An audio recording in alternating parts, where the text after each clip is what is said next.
Agoo Eco Park, kaya na may mga ano na, mga solar.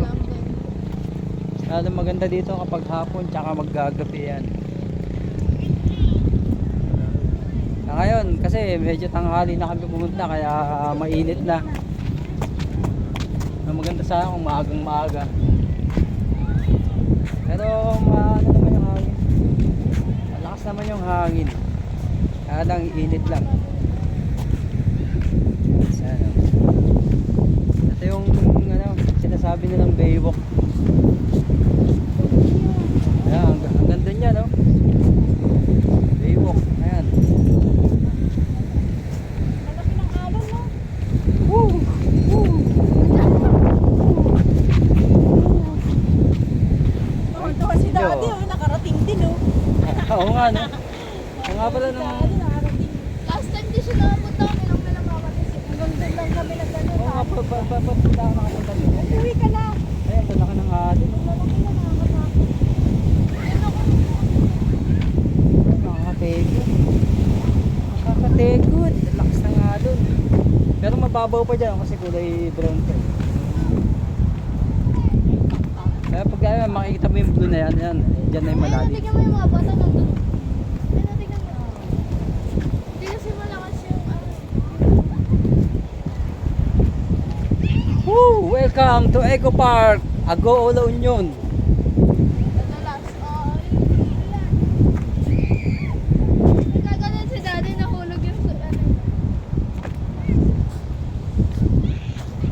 Ba't kaya ganon? Dito ang short, dito ang layo. Hindi malalim na. Dad, bakit ganyan? Hindi naman to hati, di ba? Ba't ayan ang ganyan? Oo nga. Oo, mami, tingnan mo. Ha? Ito may buhangin dito, wala. Tingnan mo, bakit mas short yan?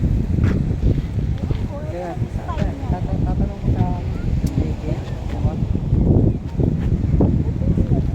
Oo nga, no. Ito, napansin ng ni Jonah. Bakit daw dito, may dagat. May dagat na may tubig. Pagdating dito sa bandang kanan, makikita nyo, may buhangin. Kata-kata. Bakit kaya? Nagkaganon. Oh, galing na pagkakagawa. Ang ganda to pag na-resident. Kaya Ako ganun. ito pang isang medyo May ballpen hindi ka? nag-approve. May ballpen ka? Meron na. Bahira mga ballpen. Sige. Ano, hindi lang ballpen na. Pen. Dapat dapat eto picturehan nila para mas no, Ayan yung ano natin dyan. mas lively. Oy, baka bawal Hindi, ang hindi. Dami nyo! Dahil makikita na. Dito sa dyan. Torres family. Gagawin ng date na ka. Yung chinelas ni Jonah, oh. Super dirty. Ang dalaga mong tao.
tayo.